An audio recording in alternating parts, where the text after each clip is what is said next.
Hello, Samuel Andreyev here. I'm a composer and I'm going to be talking to you today about the Hungarian composer György Kurtág and his 1988 string quartet, Officium Breve in Memorium Ændre Szervánszky, Opus 28.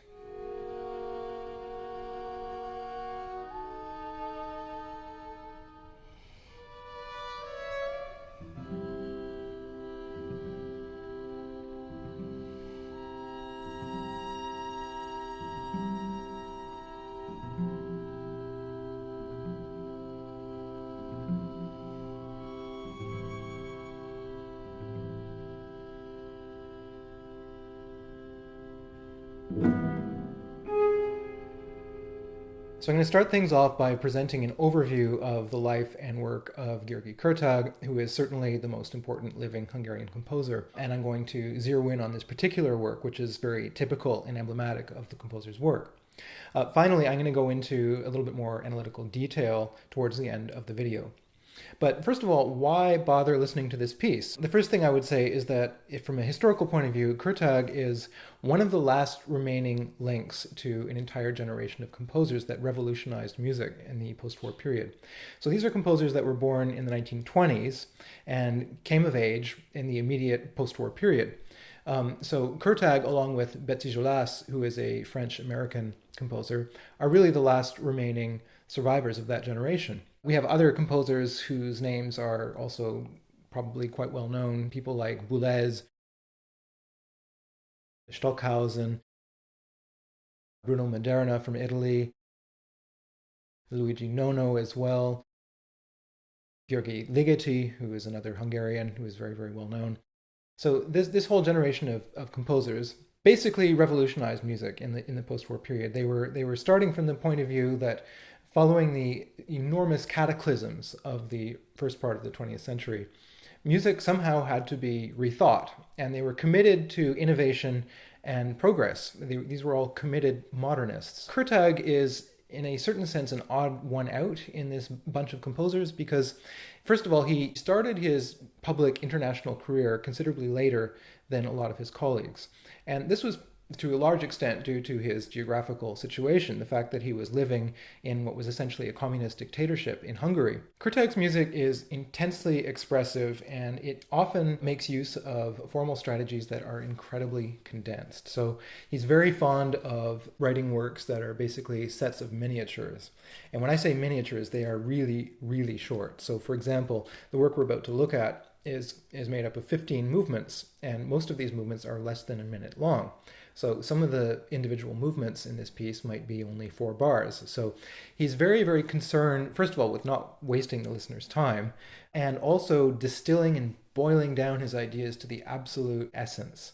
And one of the interesting side effects of composing in this way is that it does away entirely with the idea of development. So essentially in Kurtág, what you have is a series of moments. And these moments are intensely charged. They're expressively charged, they're historically charged, and he's a composer who's obsessed with the idea of putting as much as he possibly can into a small space, not necessarily through complexity or through writing very, very dense textures in his work, because that's usually not the case, but rather through having a very rich and extended web of intensely personal associations in all of his pieces. Kurtág is very, very tightly connected to history. He's completely steeped in it.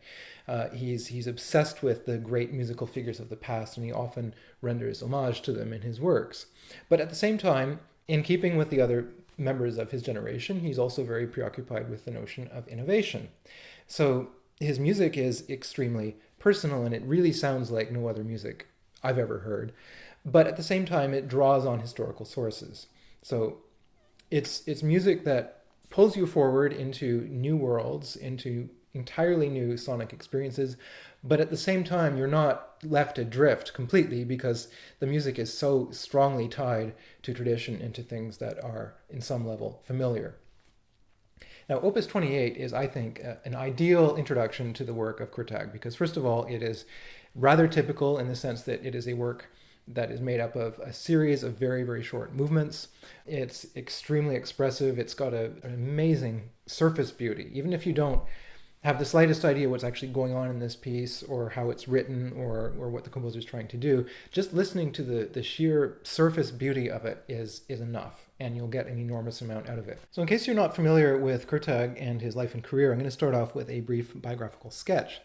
Kurtág occupies a rather singular historical position. To bring that into focus, I'd like to compare him briefly with the composer György Ligeti, another Hungarian. They were almost exact contemporaries. Ligeti was born in 1923, so 3 years earlier than Kurtág. And it's very instructive and interesting to see the differences between these two composers. Ligeti was able to escape the communist regime in Hungary in 1956 and left for Austria.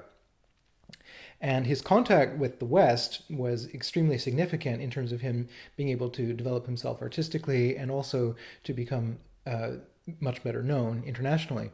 And then the other significant event that happened with Ligeti was that his music was used by Stanley Kubrick for the film 2001: A Space Odyssey, and that catapulted him very suddenly to international fame and success.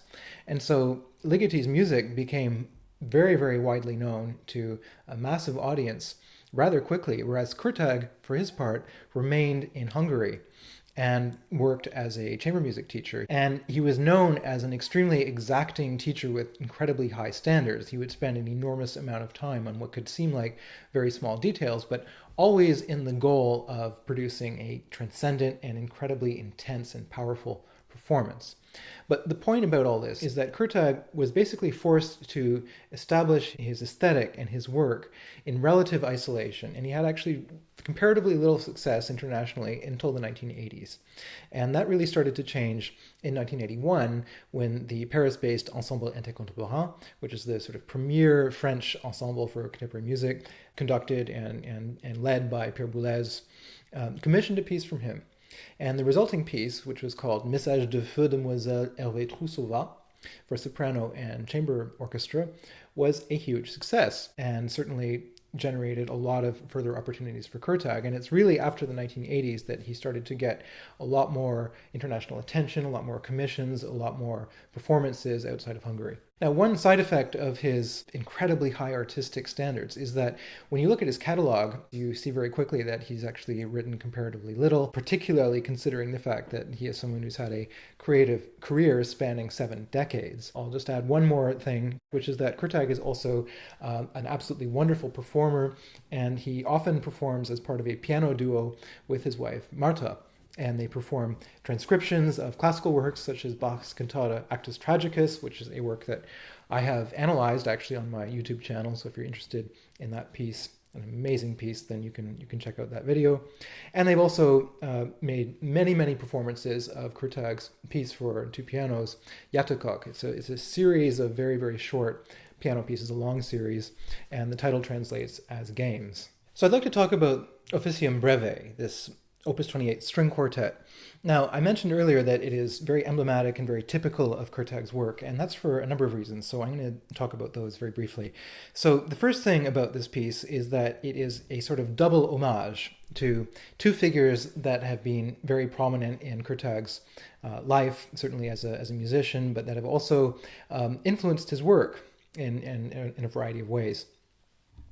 And so the work is actually a sort of incredibly interconnected web of references, not only to these 2 figures, but also to a series of other Hungarian musicians. And so what's actually going on in this quartet is that it is essentially an homage. It's also a requiem. It's paying homage to the memory of these great musicians, and also to the memory of a series of friends of Kurtág who have passed away. So what we really have here is sort of a very, very interesting and very sophisticated melding together of influences. So we have, on the one hand, the influence of the Hungarian composer Ændre Szervánszky. So Szervánszky was a composer who was born in 1911, died in 1977, and similarly to Ligeti and Kurtág, he started off his career under an intense influence of the music of Bartók and of Hungarian folk music in general. And you can certainly hear that in his earlier works. And then, as he got a little bit older, he became very strongly influenced by the work of the Austrian composer Anton von Webern. So After the 1960s, Szervánszky's music starts to go off on another direction, but still, of course, very much in keeping with his own personal aesthetic.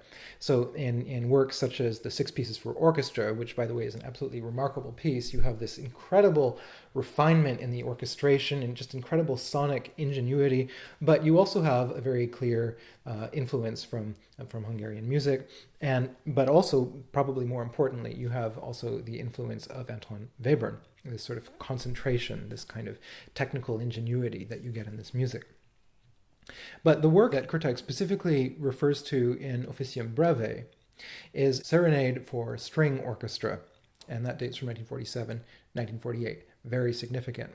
The reason that date is significant is because all of the works that Kurtág is referring to here basically were written in the 1940s. That is the period in which he's a student. That is the period in which he's coming of age artistically, and he's starting to formulate his own aesthetic language. And so really this work is biographical in the sense that we're zeroing in on works that were written in the 1940s and just sort of Kurtág's own personal relationship with these works that have helped to define him creatively. So the second reference that is central in this work is, of course, to Anton von Webern. So Webern wrote a piece at the end of his life in 1943, the second cantata. And the second cantata is the last piece he ever wrote. And so Kurtág in the Officium Breve is rendering homage to the final movement of this work. So before we go on, I'll just point out that the title Officium Breve simply means a short service. And in this case, it is specifically a funereal service. It's a requiem. This is a piece that is rendering homage to a series of deceased colleagues that have meant a lot to Kurtág. So I have to start off by talking a little bit about Anton Webern because he is absolutely central to the conception of this work. So Anton von Webern was an enormously influential Austrian composer, born in 1883 and died in 1945. And Webern was a member of the so-called Second Viennese School, whose members also included Alban Berg and Arnold Schoenberg. And it's no exaggeration to say that Webern had an enormous influence on the entire direction of post-war music. He was an emblematic figure, a sort of figurehead, if you like, of musical modernism and sort of progressive aesthetics. Webern had a rather tragic life, and actually the reason that I've chosen this photo, because it's certainly not a very flattering image, but I wanted to choose this photograph because it is so charged with tragedy and with historical significance. So Webern was accidentally killed by an American soldier in September 1945, and this photograph was taken in the summer of 1945, so just a few months beforehand. And I believe it was in March 1945, his only son was killed by the Allies during a raid. And so Webern was suffering horribly at this time. He just lost his son. He was forcibly conscripted into providing military assistance during the Second World War at this time, so he couldn't live in his home. He was being billeted in various different places. He had absolutely no income whatsoever. His music was banned by the Nazis, and he had just absolutely no professional prospects at this point. So, and the most difficult thing of all, I think, is that shortly after Webern died, his music started to become internationally extremely significant, just hugely talked about and performed all over the world, and he just missed that. And so he had a life in which his compositions were derided, were not understood, they're very challenging pieces. There's no doubt about that, and especially at the time. I mean, for listeners who were unprepared for something that sounded like Webern's mature music, there's no question that it represented a challenge. But after he died, not long afterwards, his music became incredibly loved and significant and studied and talked about, and so again he just missed that. So this photograph shows a rather weary and exhausted and rather depressed figure at the end of his life, but it's also a photograph that, well, it's the last photo that was ever taken of Webern as far as we know, and it approximately coincides with the period during which he was writing his second cantata. So the second cantata is Webern's last completed work, and Kurtág borrows from the final movement of Webern's final piece. So again, that sort of reinforces the funereal sort of requiem aspect of this piece, that he is in fact paying homage to the final completed music that Webern ever wrote. So the second cantata is one of Webern's most ambitious and lengthy pieces. and it is a secular cantata. But nevertheless, it is clearly informed by spirituality and by a sort of search for transcendence throughout. And the last movement of this cantata is an absolutely amazing thing. It's clearly inspired by Webern's obsession with Renaissance polyphony, with Renaissance vocal music, which he had studied as a doctoral student in Vienna in the early part of the 20th century.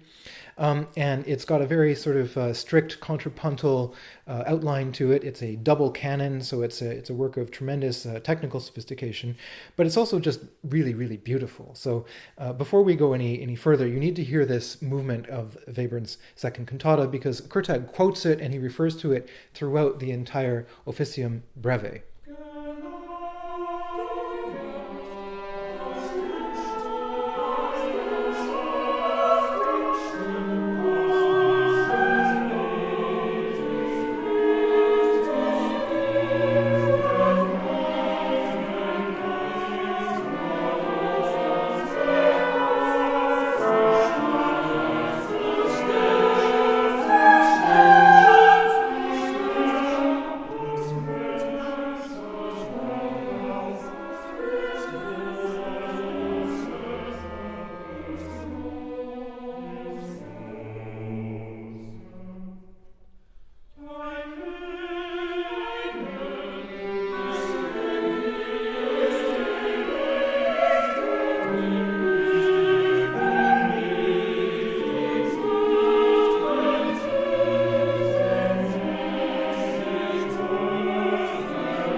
Now, I also have to talk about Ændre Szervánszky. So Szervánszky, like Kurtág, is Hungarian, and like Webern and Kurtág, all three of them are composers from Central Europe. So Webern, for example, grew up in what was then Austria-Hungary, and of course after the First World War, that last remaining vestige of the Habsburg Empire was carved up into a series of small states, including modern-day Austria, and Hungary, of course, is a neighboring country. So all three of them are very closely related in that sense. Szervánszky was very strongly influenced by Bartók in the earlier part of his career and wrote music in which the Balkan folk music aspect is very, very strongly present. But later on in his life, he discovered the music of Webern, and this was just an extraordinary shock for him, and his music starts to change after the early 1960s. And you can hear this very clearly in a work such as the Six Pieces for Orchestra, which sort of combine a Webernian terseness and a precision with an extraordinary beauty and sophistication of instrumental writing. So that's an absolutely amazing work that I would strongly encourage anyone to seek out. Generally speaking, though, Szervánszky is not terribly well known outside of Hungary, so you can certainly be forgiven for not having heard of his music, but it's such beautiful music. So again, just if you can get your hands on anything by him, there's a lot of really good recordings of his music on YouTube that you can listen to. And Kurtág in the Officium Breve refers specifically to his work Serenade for String Orchestra. So that's a piece written in 1947 to 1948, and very, very beautiful lyrical work for strings, and specifically to the third movement, the Arioso movement, which is a gorgeous accompanied melody. So we're going to listen to that in a second. I'll just quickly say that one of the main characteristics of this Arioso movement is that it's got a certain touching simplicity to it. So it's music that is strongly diatonic. In other words, it doesn't use a lot of chromatic or dissonant tones. It's also in C major, and that is very significant because, as we will see, the reference to C major and to the sort of fundamental tone of C is very prominent throughout the entire Officium Breve cycle. So really what we have in this piece is a triangulation of references and influences that are actually quite rich and complex between On the one hand, Kurtág and Ændre Szervánszky and Webern. And so Webern influenced Szervánszky, who influenced Kurtág, who's also obsessed with Webern. You don't need to know all of that to appreciate this piece. You can certainly just listen to it for its surface qualities, which are remarkable on their own. But if you do sort of get a sense of where Kurtág's coming from and what his influences are, and what the different materials are that he's drawing in to this piece, then I think you will appreciate it even more, and you'll get a sense of the incredible depth and richness that it's possible to pack into such a comparatively small duration. There's an incredibly complex web of references to all sorts of things in this piece. So I can't give you an exhaustive list because it would take a very long time to do that. But I just want to go over the work movement by movement and just talk about where some of the material comes from, because actually Kurtág composed very, very little work specifically for this quartet. In other words, a lot of the material is drawn on other sources. Beyond the references to Szervánszky and Webern, there's also a series of homages to colleagues and friends of Kurtág who had passed away. So these are all Hungarian musicians. So in the first movement, we have a very brief introduction. It's a solo cello movement, and it's in memory of the cellist Tibor Tuxányi. So I'm going to apologize for my pronunciation of these Hungarian words. I'll just do my best here. And the main reference here, again, is to Ændre Szervánszky. And that comes through the use of very pure consonant intervals such as perfect fifths, and also the reference to a fundamental tone of C. The second movement is similar in the sense that it also refers to Szervánszky through this use of the C fundamental, but this movement is also dedicated to the memory of recorder player Zsolt Barányi. And this movement is interesting in that it refers to ancient church music through its use of notational symbols that are associated with medieval music. Again, another reference to the church, to a sort of idea of a service, and again, to the kind of funereal atmosphere of the music, generally speaking. The third movement is a duet for viola and cello, and it's a transcription of a piano piece that Kurtág had previously written for the series of piano duos Játékok. So the main reference here, again, is to Szervánszky, and that comes through the use of falling intervals, which is very characteristic of the serenade for strings, and particularly the third movement. In the fourth movement, we have a series of highly chromatic clusters. There's an interesting mixture here. It still refers to Szervánszky, and we still have a very prominent fundamental tone of C major, but at the same time with a certain sort of Webernian chromatic edge to the music. So far, we're sort of in the sort of Szervánszky world, and the references to this composer are getting more and more concrete. In the fifth movement, we have an initial relatively explicit reference to Anton Webern. This is a fantasy using notes borrowed from the tone row of Webern's Opus 31 cantata. The sixth movement is another reference to Webern. It is a canon. So that means that the different instrumental parts are all interrelated, but they're sort of imitating each other in a staggered way.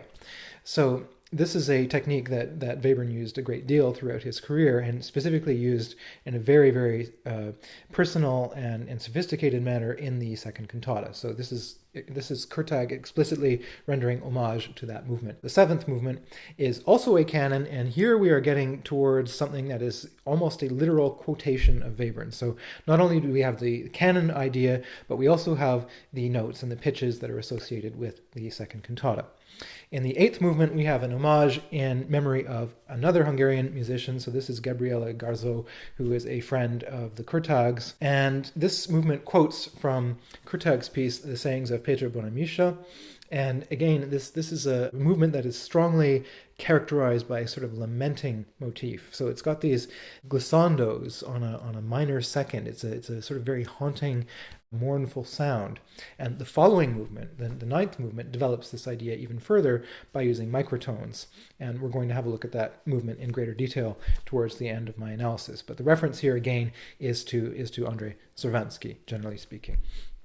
In movement 10, we have for the first time essentially a literal quotation from Webern. So he's taking the last movement of the second cantata and he's quoting it and arranging it for string quartet. And this takes the form of a three-part structure, because the first part of movement 10 is a literal quotation. The middle part of this movement is a sort of adaptation. It's an arrangement of the canon, but it's a little bit different. And then in the last part, we have a repeat of the first part. So it's a three-part sort of ABA structure. and it's central, and it's one of the longer movements of the piece. So your sort of attention is focused onto this quotation of Webern. And so what's interesting here is that the references to these composers start off by being actually quite distant. They start off by being sort of very abstract allusions that you won't necessarily notice first off, but as we progress through the movements, we get towards quotations that are more and more literal until we do have an exact quotation of the piece. The 11th movement is in memory of György Kurtág, and it is a transcription of a piano piece that Kurtág had written for him. He was a pianist. And here the reference is again to Szervánszky through the use of a C major pedal throughout the work. The 12th movement, finally, is a variation on movement 3, so and the movement that we had heard previously, which was a duet for viola and cello, except here he has expanded it into a piece for the full string quartet. In movement 13, we have another quotation from Kurtág's sayings of Péter Bonámisa, and the references here are threefold because we have Kurtág quoting his own music, we have references to Ændre Szervánszky, and also to Webern. So the references are all sort of coming together at this point. And in the 14th movement, we reach the apex of complexity, of dissonance, of richness in the work. And here we have a clear reference to Hungarian folk music. It's got this kind of rugged sound to it. It sounds actually like it could be an extract from one of the Bartók quartets, like the fourth quartet, for example. And it's also got a kind of Webernian quality to it, this sort of dissonance to it, this complexity.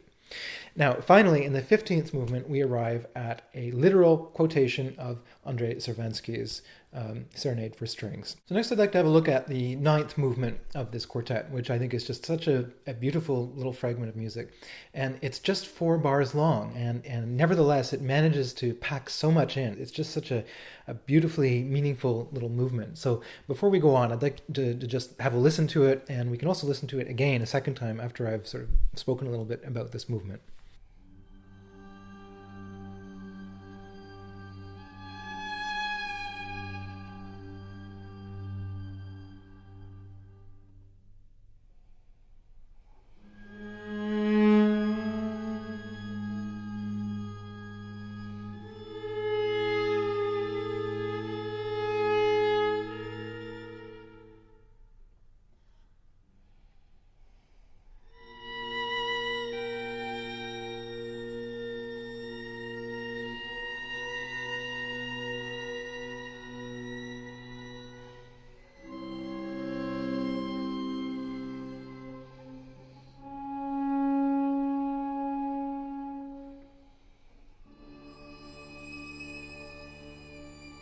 So basically this texture has essentially 2 layers. So on the one hand, you have the 2 violins and the cello, and they're all playing in triple octaves. So it's a very, very widely spaced texture with the first violin in the very highest register, and the cello in the very lowest register, and the second violin in the middle.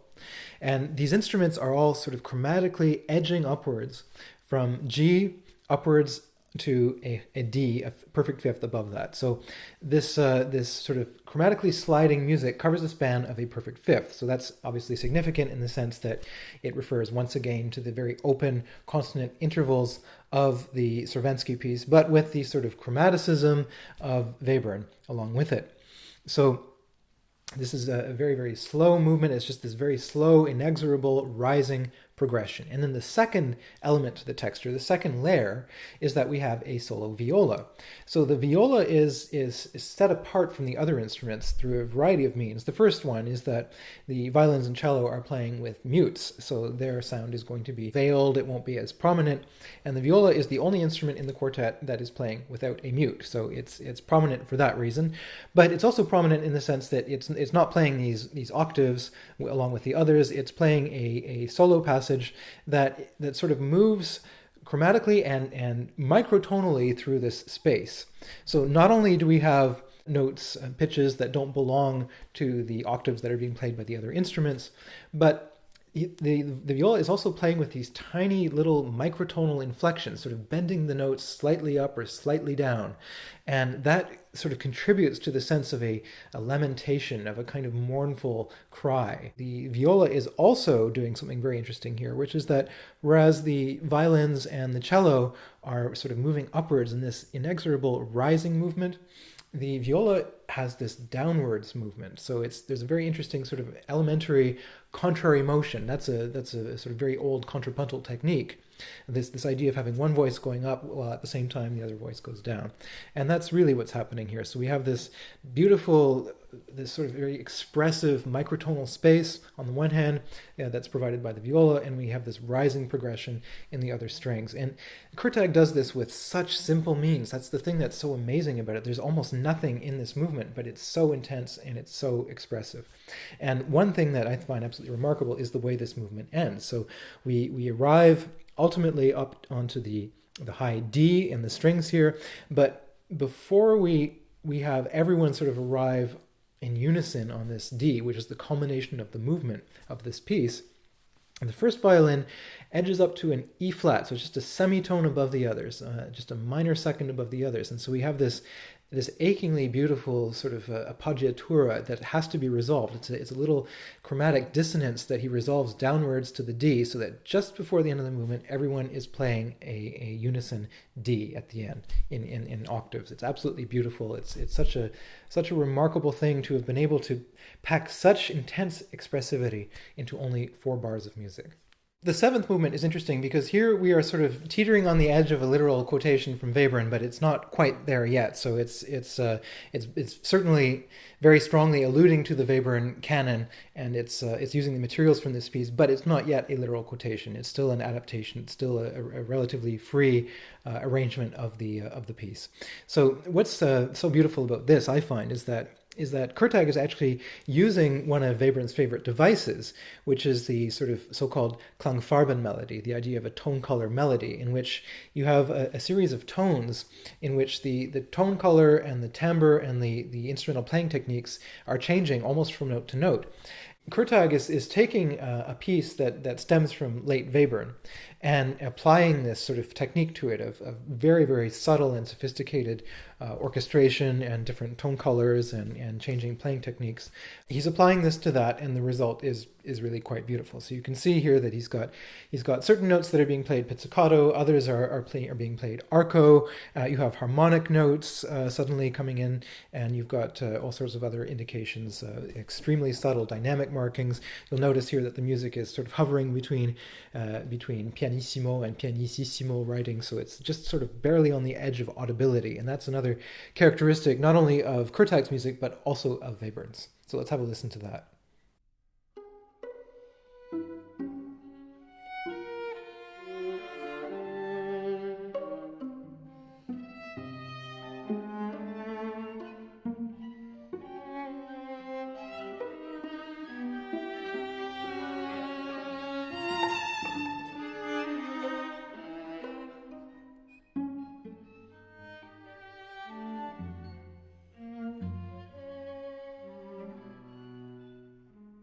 So I mentioned earlier that Kurtág proceeds through an interesting process of making his references and his quotations more and more direct progressively. And then, so what happens here is that in the very last movement of the work, he finally directly quotes Ændre Szervánszky and the Arioso movement of the Serenade for Strings. So this is always, in Kurtág, a very, very important moment when suddenly a reference becomes a lot more explicit, and that's what happens in this work. So he saves it for the very, very end. And what's so remarkable about this is that by this point, we've heard this piece. We've heard 14 movements so far of a piece in which these homages, not only to Webern and to Szervánszky, but also to this quartet of Hungarian musicians, is so thoroughly impregnated in the music that when he finally directly quotes Ændre Szervánszky, it's as though the music has somehow become his own, and we don't even sort of notice so much that this is a direct quotation. It's so thoroughly embedded into the entire project of the piece. Nevertheless, this is really a direct quotation. Of course, it's an arrangement for string quartet, so it's the arrangement, the orchestration is a little bit different than the original Szervánszky version, but this is as close as you can get to a literal quotation within the project of this piece. Kurtág doesn't just simply take this piece by Szervánszky and sort of put it down in his piece. There's another aspect to what he's doing with it that is significant and that needs to be highlighted. He's framing it. Okay, so he's taking this sort of object and he's incorporating it into his own work, but he's framing it. He's not taking the whole thing. He's taking a specific portion of it and then cutting it off. And that simple act of displacement and of framing ultimately changes the way that you hear the piece, and it changes its meaning. Because what we have here is, as you can sort of see in the lower right-hand part of the screen, the piece just suddenly breaks off. It's just suddenly interrupted in mid-phrase. And that, of course, sort of exemplifies and intensifies the idea of a rupture, of forgetting, of a kind of memorial, mournful aspect to this piece. And it's very, very striking when this does happen. And it's just something that I think beautifully caps off the piece. So again, it's remarkable work by Kurtág. Let's just have a quick listen now to the final movement.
If you like this channel, support it.